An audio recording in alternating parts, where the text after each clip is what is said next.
Over the summer, Jim and I are sharing some replays of our podcast we're calling Unhurried Favorites. Today, I'm sharing a conversation I had with Curt Thompson a couple of years ago about his then new book, The Soul of Desire. Welcome to the Unhurried Living Podcast.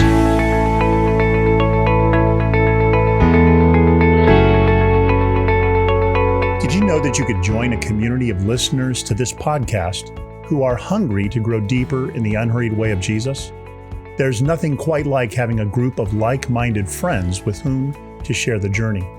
We call this group Unhurried Leaders, and in 2024, we are going through my new book, A Non-Anxious Life, together in a monthly live Zoom to talk about how to live in the unhurried way of peace. We have 4 years of archived monthly recordings that can resource your spiritual journey. I'd love to have you join this online community of men and women. It's one of my most encouraging hours each month. To learn more and to join this group, please visit unhurriedliving.com/unhurriedleaders. That's all one word. Hey friends, welcome to episode 214 of the podcast. My name's Alan, and I'm so glad you've joined me here. I'm hopeful that our time together will help you rediscover an unhurried way of life and leadership. Each week on the podcast, we have leadership conversations to help us lead better in the spirit of Jesus' unhurried way, the way of leadership that flows from a full soul instead of an empty one. Sometimes I'm talking with fellow authors, and sometimes I'm talking with leaders just like you who are learning to live and lead at the fruitful pace of grace and peace. I'm so pleased today to share a recent conversation I had with Curt Thompson about his latest book, The Soul of Desire. I found so many intersections with what Jim and I have been learning in our journey toward wholeness and vitality in our life in God. Now, in this book, Curt talks about the place of desire in our lives, how desire can sometimes get hijacked, but how desire can be a holy motive and energy that moves us toward the beautiful life of God He's always intended for us.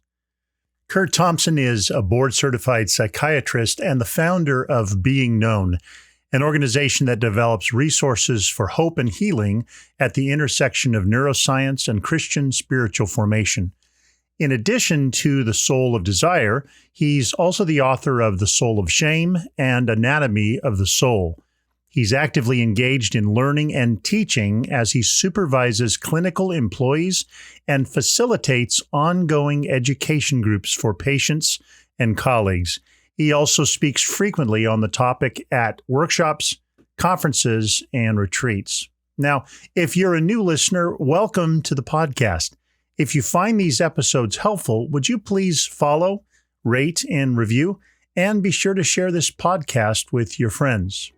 Now, let's dive into my conversation with Curt Thompson.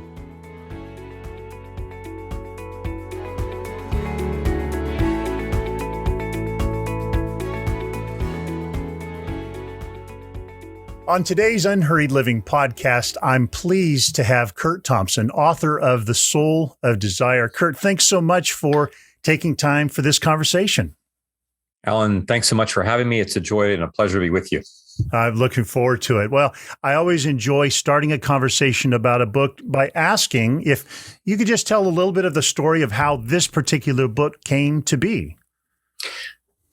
Well, it's a story that that is somewhat different. I written 2 other books prior to this, and both of them had pretty, in at least in my mind, before they got written, they had pretty clearly defined purposes and form that had emerged. And this one, it took a long time in my mind it kind of coming into being, but there was I had an encounter with the Japanese-American artist Mako Fujimura back a number of years ago at his studio when he was working in Pasadena at Fuller Theological Seminary. And over the course of a week that he had invited myself and a couple of other people to contribute to a project that he was doing there at Fuller, he was doing work on a painting project while we were reflecting and offering thoughts about what was going on from the standpoint of creating beauty and thinking about it in terms of interpersonal neurobiology and so forth and so on.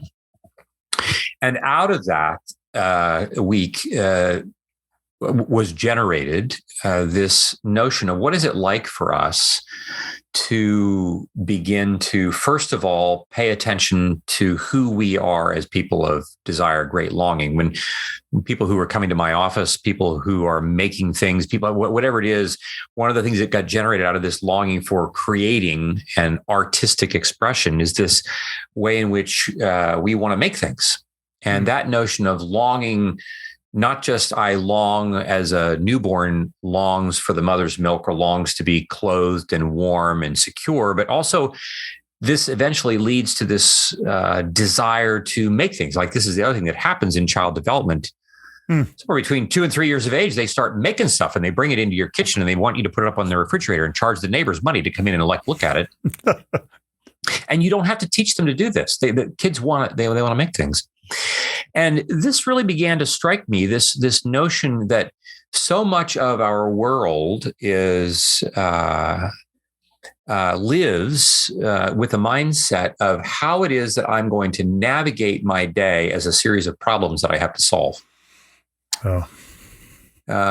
Even when we think, even when we transpose this and we overlay this onto the gospel, for many people, the first line out of the gospel is that we are sinners who need to be saved. Now, this is not untrue. That's not untrue. But when you read the opening pages of the text of the Bible, that's not the first thing that you read. And even when you read Jesus' opening comments in Mark's gospel, when he says, repent, for the kingdom of heaven is at hand, he doesn't go out of his way to shame people. He doesn't go out of his way to point out that people are sinners. He's talking, it's an invitation to turn around and look at something that is beautiful, that is coming, that he's doing. It's about turn around because there is something else that is actually from the beginning that is what I am ushering into the world, this new beginning, this new heaven and earth, the kingdom of God.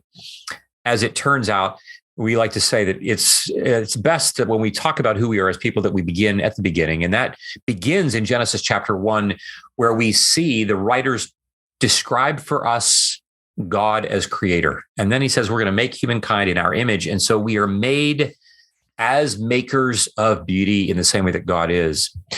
And so all of these notions start to kind of bang around in my head. And I'm thinking, what would happen? What would it be like if we began to, with intention, describe this and talk about this in our practice? What happens when people come in for help psychiatrically? And yes, we will, of course, do our typical standard psychiatric evaluations and identify problems and so forth and so forth. But what if quickly in the process, we begin to ask them a different question, which is, what is the new artifact of beauty that God is calling you to create in the middle of the life that you have now walked into the office with? And of course, this was starting to catch people off guard because so much of our life is considered to be a problem that we have to solve, even in churches and church leadership and so forth. We understand our mission often is about, we have problems that are coming to our door every day that we have to solve. Yeah.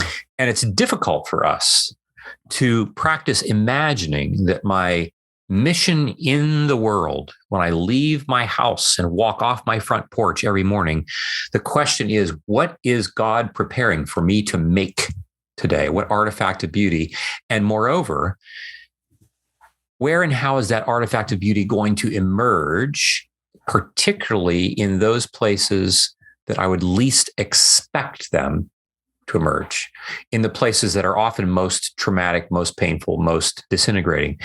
That's a long-winded answer to your question, but I think that what the book, in some respects, was an even more what for me was a fuller, more robust response to what I looked at in The Soul of Shame, this kind of devouring, disintegrating work that evil wants to use shame, to accomplish. And so the last thing I'll say is that one of the more striking things for me about this is that when I primarily engage the world or parts of my world as a problem to solve, I tend to attune to the world in an primarily analytic way that keeps the world at a distance. If I'm going to create in the world, if I'm going to be curious about what is the beautiful thing I'm going to make, it shifts how my brain is actually working. It shifts the way I'm paying attention to the world. Not because I suddenly think there are no problems. Heavens no. But I begin to reimagine problems not ends and in and of themselves, but they are things that I'm addressing on the way to creating beauty and goodness in their wake. Yeah. That's a beautiful way to describe it. And I appreciate sort of your relating the soul of shame now with this newest book, the Soul of Desire. And I one of the things I hear in what you're saying is, this idea that life is a problem to be solved. It just sounds like survival mode. It sounds like I'm settling for coping, like that's all I need. But you're describing a vision of what might a life of thriving look like. And so your statement about what would a beautiful way of working look like and a beautiful way of being a husband or wife look like. Can you say more about this? Just this idea of what is the purpose of our life, this sort of thriving life I think you're describing? Well, again, I think that a couple things, not necessarily in rank order or in order of progression, but everything that we do in the world, in any system, whether it's the church, business, education, doesn't matter, is a reflection of what it means for us to be people who are family members. The human family is the social structure out of which everything else is based. And so when we talk about creating beauty, we look at this notion that this is how children emerge and develop. They want to make things, right? So that's one thing to keep in mind. Another thing that's important to keep in mind is that when we pay attention to beauty per se, I begin not only to notice the beauty that I'm looking at, but I also begin to prime my mind to see beauty where otherwise I would have missed it. If I were to ask our audience, how many yellow cars have you seen in the last week? Unless they actually own a yellow car, most people may or may not, they wouldn't necessarily be able to say like, well, I've seen 3 yellow cars. But if I were to give you the assignment, I want you to look for 3. I want you to count the number of yellow cars. Not only would you be able to tell me next week how many you've seen this week, you would continue to count them for probably the next 2 to 3 weeks to come. Yeah. Because you're primed with the intention to do this. And this is where we say, like, we become what we pay attention to. I become what I pay attention to. And if I am going to live as a reflection of my maker, of my creator, in his image, and the first thing that I read about the nature of my creator is that he is a creator, he is a maker, and he's not just a maker of average stuff. Right. He's a maker of beauty, right? And he looked and saw that it was not good, that the Hebrew, that word is interchangeable with the word beauty. He looked and saw that it was beautiful. And we would say that it wasn't just beautiful it was beautiful objectively because he had made it and named it, commissioned it. But there is also a certain sense in which the beauty that he sees emerges as a function of him looking at it. And so our children experience and sense their delight in the world, that they are a source of delight as they experience us looking at them. Yes. As they experience us enjoying them. And so when we begin the practice, we give this assignment to patients all the time. We say, like, I want you every day to, with intention, put yourself in the path of oncoming beauty in some way, shape, or form. I don't care if it's a tree in your neighborhood. I don't care if you go online to look at a painting from a museum. I don't, if it's a piece of music that you're going to listen to. I want you to allow yourself to pay attention to what you are becoming. And in so doing, we literally begin to posture ourselves in the world very, very differently. if I posture myself in the world such that the world is primarily a problem to solve, one of the things that I do is that I tend to heighten my level of anxiety. I tend to activate and make more likely my fight or flight system primed. It's very difficult to create things while you're anxious. That's for sure. And so if I'm going to create things, it necessarily helps me calm my brainstem. If we were to say, look, I want you to spend some time writing the manuscript. Now some of that might be hard work. Some of that might be difficult, or do the work on the painting, or do the work on composing music. It may be hard work. Practicing the music, it may be hard work. But when I am in that space, I can't both be with this, loving this, and be anxious at the same time. If I'm practicing posturing myself in and toward the world in that way, I'm much more likely to respond to the world like unto that, even when the world shows up trying to provoke me to anxiety and anger and irritability and so forth, because I've had practice attuning to the world in the way that I am. It doesn't make it fail safe. It doesn't mean that we'll never be in trouble. We'll never suffer. We'll never look, if we'll kill Jesus, we'll kill anybody. And so It doesn't guarantee absolute safety on the world's terms, but it does mean that in terms of the life that I'm actually living, I can get to the end of the day and say, gosh, I've spent the day creating, which is a very different story that I will have written for that day than I've spent the day being worried and anxious about the problems I can't solve. Yeah. I appreciate that. One of the things I noticed that you draw on sort of the classic transcendentals, right? Goodness, beauty, truth. And you point out that kind of in our Western experience of those, we tend to rivet ourselves on whatever we think truth means. And then goodness sort of flows from that. And maybe we'll give a little bit of attention to beauty, but you're really inviting us in terms of the practicality of our experience, that's not really the sequence of how it tends to work best anyway. Right. Yeah. I mean, this is where the work of von Balthasar from a theological standpoint has been wow. I mean, I don't know where this guy's been all my life, but he's not nearly been, I'm not spending enough time. And, but I think it was striking to me to, actually not reading von Balthasar directly, because I can't read German, and and it would be even if it was the English, it was a lot. So reading his interpreter, Aidan Nichols, who highlighted that von Balthasar was the one who was describing this sense that we first sense things, that beauty is our sense of goodness. Goodness has a particular aesthetic attraction to us. I don't just see something as good because somehow I just kind of know that it's good. I have some felt sensation of the thing that is good. That is a good meal. Well, how do I know that? Well, because it's what I sense. It's what I taste. And von Balthasar was saying, this is where our experience as human beings begins. Beauty becomes what goodness is clothed in, that draws us to it, which then demonstrates what is true.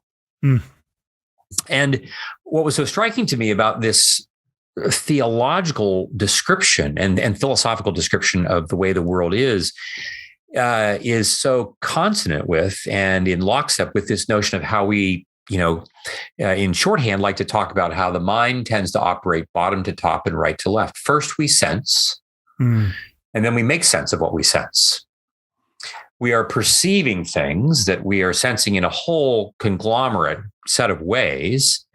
And at some point, we begin to literally, linguistically make sense of this thing that I'm sensing, for good or for ill, whether it's the beauty of the sunset or the joy of the embrace of my friend, or if it's the abuse that I've undertaken, that I've experienced. Whatever this is, I'm going to have to make sense of it, because if I don't make sense of it, I'll lose my mind. And the thing is that I oftentimes make sense of it, and especially trauma, I make sense of it in a way that enables me to survive it.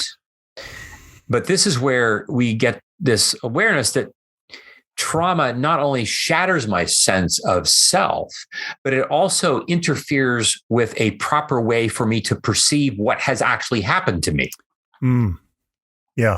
And so the very mechanics that I want to employ to help me make sense of what has happened to me themselves, that those mechanics themselves are disrupted. And so consequently, I end up telling a story, not just about what has happened to me, but what my role was in it and why it is that which is how it is that people often find themselves blaming themselves for things that have happened to them, when in fact, they had very little to do with whatever it is that has happened to them. And this is what evil wants to do. It wants to use these experiences to disintegrate us, to devour us. And what we were suggesting is that when, if I were to do something for which I felt ashamed, perhaps even if I wasn't primarily responsible, and you, Alan, were to come along and say, well, Curt, you don't need to be ashamed of that. I might think you're a lovely guy. And I might believe that, it's really sweet that you believe that. Yeah. But those words in and of themselves it's very difficult for me to appropriate that. It's very difficult for me to but if you were to sit with me, if I were to sit with you and 3 or 4 other people for an extended period of time in which I didn't just take in your words, but I took in your sight line, I took in your eye, your gaze, I took in the tone of voice, I took in your tears, I took in these kinds of things, those things start to speak to what I sense. Mm-hmm. And I now continue to tell you my story over and over. And instead of shame being the response that I get from you, I get a completely different response. It literally gives my right hemisphere in my brain, it literally gives the part of my mind that senses things, literally a different thing that it is sensing in the face of my remembering the traumatic event. Which means that traumatic event can now be linked to a different outcome, not because somehow magically I'm rewriting the facts of what happened 10 years ago, but because I'm literally retelling the story of what I'm doing to make sense of what happened 10 years ago right now in the room. And we would say that act of me sitting with 4 or 5 others who are loving me into the kingdom, a way for me to do a way that we could talk about this, that is an act of creation. That is an act of new creation. And it is creating something new in the face of something that is terribly traumatic. And we would say, this is what God is doing on Good Friday. He is the one and the only one who can see that what's happening in that space is the end of death and the beginning of new creation. And of course, we can't see it. The disciples couldn't see it. And the reality is there are plenty of parts of my own story and my own life where I still think that, I can't see the new creation coming. But this is where I actually need the body of Jesus. I need somebody else's eyes on my story in order for them to imagine what is happening and give my imagination time to catch up. God saw Easter coming, something that evil didn't see coming, and God could imagine this. Jesus, this whole notion, how many times in the Gospels and Jesus foretold that he would be crucified, and on the 3rd day he would be raised. And you read those texts in Matthew's and Luke's Gospel, and it's they just keep going. It's just yeah, could you pass the peas, please? Yeah, and no, can't even imagine it. It seems. Excuse me, did you hear what he said? What's there doesn't. It's that lost on them, and I'm no different. Yeah. And this is why community, that we also talk about in the book, why community can be such a powerful advocate for our hearts, because the community is doing the work of imagination, patiently waiting for my imagination to catch up. Oh, that's beautiful. Well, so the book's title is, The Soul of Desire. And I think of desire in my own experience. In my early experience as a relatively conservative Christian, desire was sort of a thing to be distrusted, denied perhaps, pretended it wasn't there. In maybe more contemporary settings, it sometimes feels as though desire is the end all and be all. If I feel like it, if I even have the slightest impulse toward it, it must be pursued. I wonder if you could just talk about sort of maybe the holy place of desire at the center of who God has made us. At one space in the one place in the book, I write about how, look, if it is true, as Augustine wrote, that my desire is for God, then what I want to say to God is like, why the heck can't you just show up and compete? Like, I can so much more easily identify other stuff that I far more quickly, easily, tangibly desire than you. Like, what the heck? Yeah. And I think that this is exemplary of what it means for us to be, the heirs of thousands of years of human brokenness, such that desire for God, in the way that the writer of the Ecclesiastes puts it, when God has put eternity in our hearts, it's not just a function of time, it's a function of depth. Yeah. There is this longing that I have. And we like to talk about this notion of what it means to develop secure attachment. And there are these 4 words, each of which begins with S: to be seen, soothed, safe, secure, that in some way, shape, or form are ways of getting at this question of desire. That for me to be seen as a newborn, as an infant, then is for me to be soothed, then is for me to have put before me as an environment that is safe. I become comfortable and confident in the system in which I occupy, in order for me then to securely venture out and take risks that are good for me to take, and even make mistakes perhaps, and come back to this space where I can be seen, soothed, and safe once again. But that isn't just a project for the first 18 months of life. Like, that's a project for the rest of our lives until we're dead. And that longing, we say that whenever we're doing things that we long for, like in some way, shape, or form, that longing is going to show up in some version of one or more of those 4 words. And to the degree that I have longed for things, that I long for things, like I am reflecting that I've been made in God's image. Like, we are a longing, wanting, desiring people, everything from physical appetites, then to be known, then to go on and to make things. And we are also aware that in the Christian anthropology of the world, we believe that we don't live in a neutral universe, that we live in a universe in which evil is actively intending to devour us.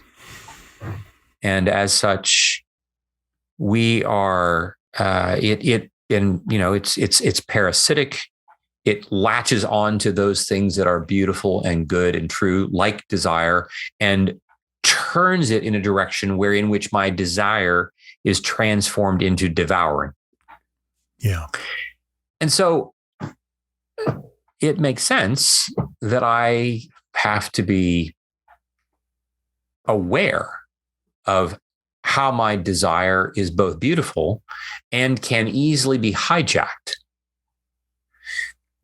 We we humans love to be able to know exactly what the rules are. Where are the boxes that I can keep things neat and tidy? Where am I allowed to be desiring a thing? So like this is like, when in Luke 19, where the Sadducees come to Jesus and say, well, whose wife will it be? When after they want all these rules, or like, hey, Moses gave us this, decree that we could divorce our wife. Like, what else can we do? Like, what's going to be on the test? What am I allowed to do that I'm not going to get into trouble for. Yeah. And you get this sense that Jesus is saying, like, I want real, professional, mature human beings. I want people who can discern things. I'm not just going to treat you like children, where you just need to like know exactly where to put your shoes when you come home. Like, you should be able to know how to do this on your own. And so this sense of being able to have longing that I can identify and practice being curious about and appropriating, where in my life am I longing to be seen, soothed, safe, secure, even as an adult, and where is that not happening? And how am I sometimes, perhaps because of my traumas, and that trauma can be things that have happened to me that shouldn't have happened. It can be things that didn't happen for me that should have happened. Yeah. How is that shaping a misdirection of those desires? And how can my being in community help me to navigate the borderland areas in which it's not always easy for me to discern how close am I to that space where my desire is going to be turned into devouring? Yeah. I really appreciate that. And you've begun to talk a bit about an idea you describe really in the second half of the book, which is to say this way in which a confessional community can be an important place for those who are a part of them to experience, healing or integration or a deeper, richer life. Can you talk maybe not only just about the specifics of a confessional community, but maybe even just more generally how relationship is so much a part of our becoming who God's intended us to be? Indeed, I think when we read the second chapter of Genesis and we hear God talking about it's not good for the man to be alone, I think that statement has lots of anthropological implications. There's so many different ways in which we often fail to recognize that my distress and my anxiety and all the things that I worry about is functionally directly related to my sense of being alone with whatever it is that I'm perceiving. When Jesus in Luke 10 or 11, whatever, I forget what it is, where he, maybe it's 12, where he's saying, like, look, don't be anxious for anything. Like, look at the ravens, look at the lilies. And I'm like, yeah, look at the ravens. Like, it's a bird brain. Like, he doesn't have to pay bills. It doesn't have to pay taxes, right? It doesn't but he doesn't just say, don't worry. That's right. He says, your Father in heaven, you're so much more valuable than a raven. Your Father in heaven. And part of the challenge is that we begin with this notion that, like, I walk around on the earth perceiving and believing that I am alone. I don't perceive my Father in heaven. I'm not aware of him paying attention to me. And so we do a lot of work grounding people in this reality. This is relational gravity. It's that kind of law. Like, you can't go anywhere without gravity being in play. We can't do anything without the relational laws of the need for connection being in play. And so confessional communities create the space in which, especially as we look at our trauma and our shame, we like to say that our shame gets appropriated kind of like a locomotive. I mean, if you were a locomotive moving at 3 miles an hour, like, you couldn't stop it. You could stop a red wagon if it were moving at 3 miles an hour, but not a locomotive. And that's what shame is like for us. The payload of it is that dense. What we need is a bigger train. I need a bigger train that can stop that.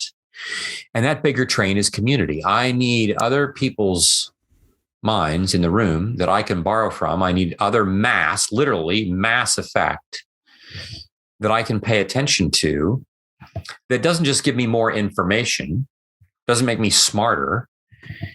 It makes me more connected, literally more deeply connected in my mind to more people who are able to create ballast for me in embodied ways And so when we look at these, confessional communities, we talk about, their makeup. We want people who are, to be in them. You wonder, like, well, how do you do this? How do you create these? One thing is that there are some minimum requirements. We want people to be able to regulate themselves emotionally. It's hard to be in a confessional community if one day you're there and the next day that you're not, or one day you're there or the next day you're saying, I think I'm going to kill myself. Like it's like a community doesn't survive that very well. Right. We also need to know that people can keep confidences in these confessional communities. In the ones that we run in one of our forums that we run at the practice, both men and women are part of it. And of course, this can create questions and distress for some people because they worry about, like, well, what are the things you're going to, because there is this thing called sex. So I'm like, yeah, but this thing called sex is like everywhere in the world. Like, I don't know if you know that or not, right? But if you don't address this someplace, you're gonna it happens in church pews. Yes. People are having sex in church all the time, and we're not. We don't like. That's like touching the third rail. And so we're really trying to just be honest about the fact that whenever men and women are in the room, things like arousal and things like longing, as expressed sexually, is going to be in the room. The question is, what do we do in response to it? What happens when we begin to name, that I'm having this felt sense of like being attracted to this person who's not my wife? At which point we often ask the question, well, what does that mean? Right? Because we say, well, I'm attracted to this person. I don't want to do that. So but what I'm really often saying when I say that I'm attracted to a person, I'm saying, like, I perceive my longing to be seen, soothed, safe, made secure by this person. Which, of course, if I'm having that kind of a longing in that space, it creates the next question, which is, gosh, what is it about my story that is true such that I don't have that already? Yeah. Where is that need for being any of those four words? Where has that been missing? Where have my traumas? Where is my unfinished business, my wounds, bringing that lack of those things into the space? Being in a space like that with others evokes my awareness of this, where heretofore I often just find all kinds of coping strategies that just make sure I just never have to look at it. But instead, these communities create space where parts of me that I would much rather you not know are revealed. And as they are revealed, the shame that accompanies them is also brought into the light in order to be healed and recommissioned. And in the book, we talk about questions that we ask about this and how priming ourselves in these communities, recognizing that what we are trying to do in these communities, that we're not coming just to solve problems. I'm not coming here just to learn more. I'm not coming here just to beef up my, understanding of the book of James. I'm coming here on a mission to create beauty and goodness in the world, not least of which being in this very community, in order for that then to extend into the rest of the world in which I live. I love that image. And as you move through the latter part of the book, one of the things you do is, I think there are 4 chapters that unpack phrases from a verse that's been really foundational for me for a long time. It's a line in Psalm 27. I'd love to just read it, and I'd love for you to just comment because I love these lines. He says, "One thing I ask from the Lord, this only do I seek, that I may dwell in the house of the Lord all the days of my life, to gaze on the beauty of the Lord and to seek him in his temple." It's such, I've loved it for so long because of how rich it is, but I'd love to hear how those lines have a way of describing maybe some of the focus of these confessional communities. Well, Alan, one of the things that's so interesting about this verse is that the psalm in which the verse is embedded is a psalm of longing itself. It's asking God for things. Yeah. And scholars have rightly pointed out that the 4th verse seems really out of place. You've got this psalm that has this continual asking of God for things and so forth. And all the need, and then plop in the middle of this, there is this here. I want to dwell and gaze and inquire. And I was on a call just last night with a group of folks, one of whom pointed out this person is from a Jewish tradition, and this person pointed out, like, the very thing that the psalmist is asking for, his desire, one thing I've asked for, it's one thing, in fact, would be considered by Hebrews at the time to be forbidden.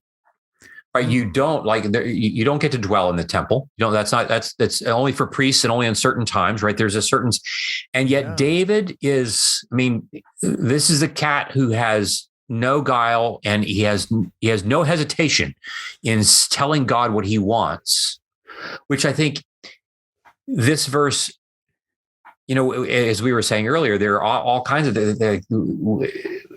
our desires make us nervous, make us anxious. Yeah. There's a certain forbidden nature to this, right? That's embedded in who we are. And David is putting it right out on the table. And over the course of this verse, we hear, first of all, that there's just one thing. He's going to persevere. He's serious about this one thing, that I may dwell, this notion that I'm going to remain. I'm going to be in a place. I'm not just going to be part-time. Mm-hmm. I'm not going to be temporary. This is not going to be it's not going to be cell phone coverage, right? This is not on the internet. I'm going to dwell. I'm going to remain in the house of the Lord all the days of my life. In the house of the Lord, this sense that what began as a tabernacle and emerged into the temple, that in John 2, Jesus further transforms and says, no, this is actually me. And at Pentecost is then distributed through the Holy Spirit into the entire body of believers that Paul then writes about in 1 Corinthians 12 and Romans 12, this notion that, like, we are the house of the Lord. Yeah. But not just I, but like you and I collectively together are. So for me to dwell all the days of my life in the house of the Lord means, in many respects, eventually for me to be deeply connected in community in the body of Jesus. So I'm going to be planted in that space, but that takes perseverance, that takes practice, that takes great intentionality, practicing over and over and over again, which is hard to do. But I don't just dwell for the sake of like just living someplace. I'm dwelling in order to gaze. And this is the other thing that would have, of course, been forbidden. Like, how does one see the face of God and live? Right. But this is what he's saying. Like, this is what I want. I'm going to gaze upon your beauty. I'm not just glancing.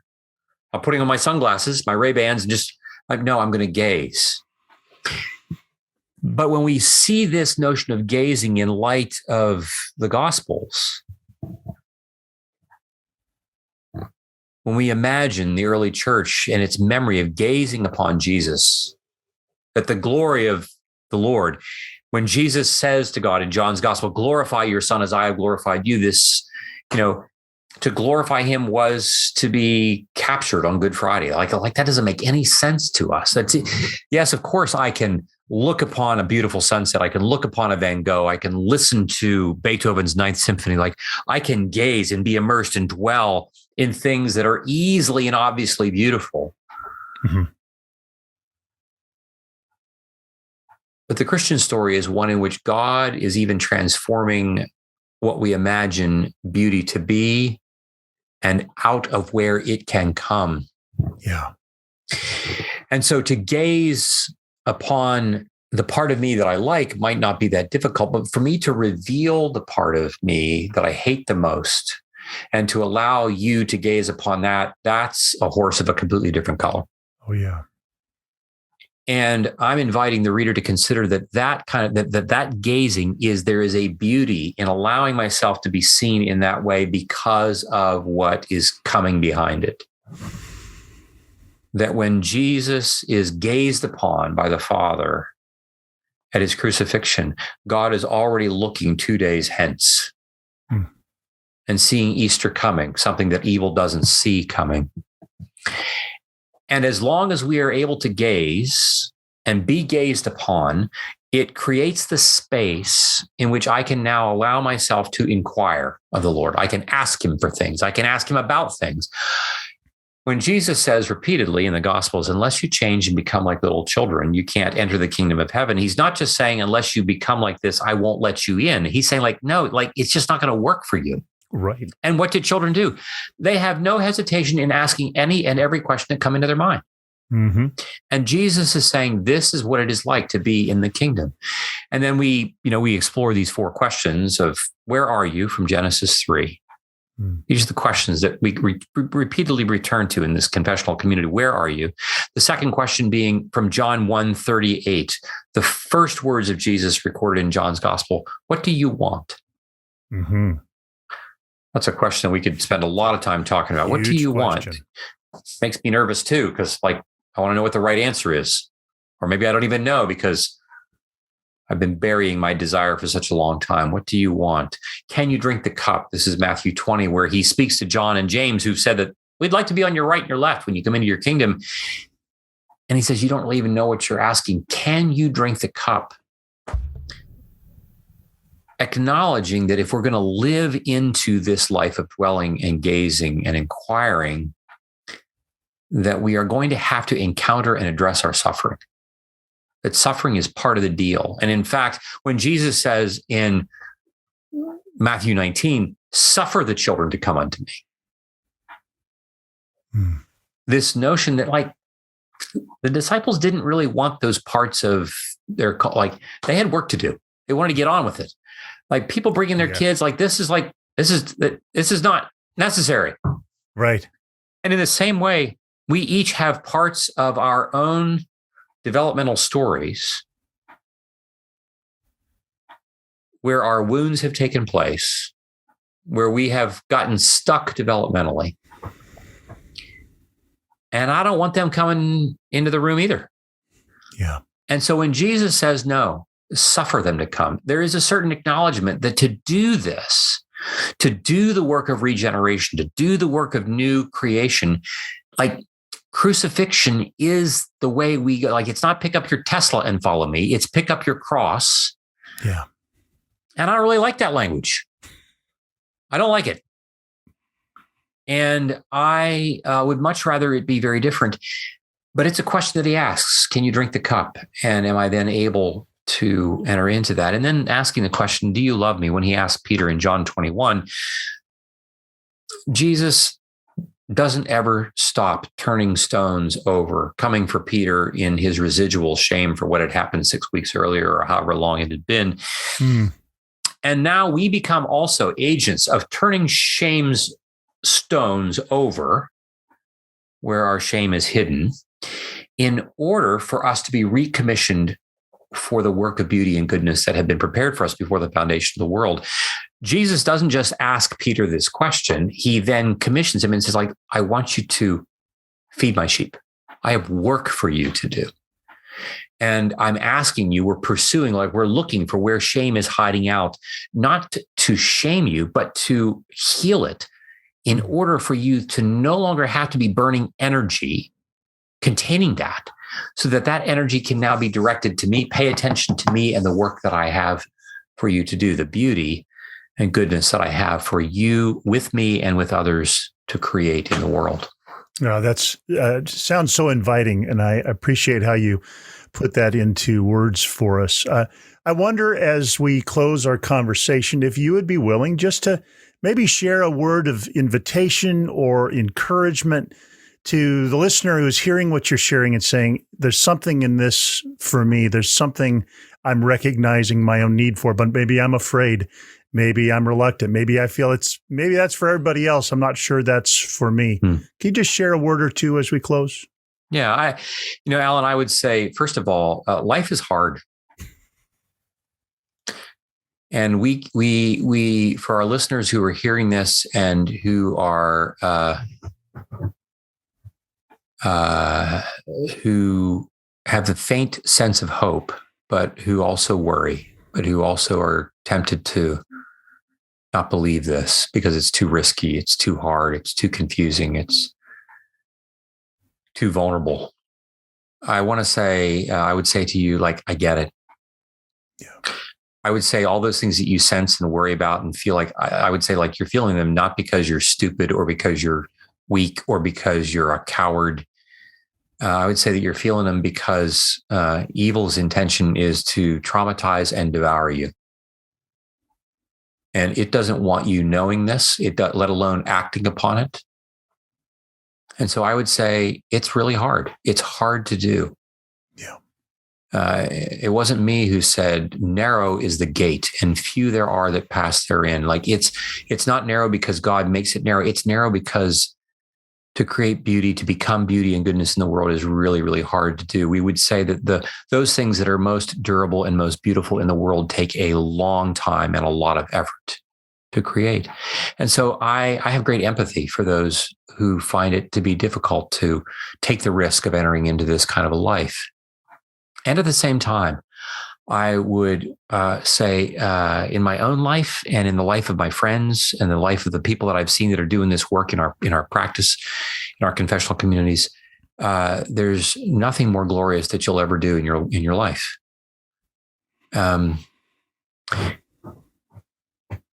It's better than sex. Because with sex, we're just pretty much looking for orgasm. And with orgasm, when it's over, it's over.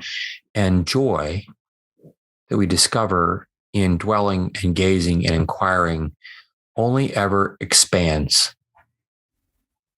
It doesn't ever end. And in this way, taking the risk of telling your story to one person, just trying with one person, is the beginning of a journey that we like to talk about as being, we're practicing for heaven. We're getting ready for the world that's coming. Yeah. Whether it comes tomorrow or it comes 100,000 years from now, we want to be the kind of solid people that will be able to live in that world of beauty and goodness when it arrives.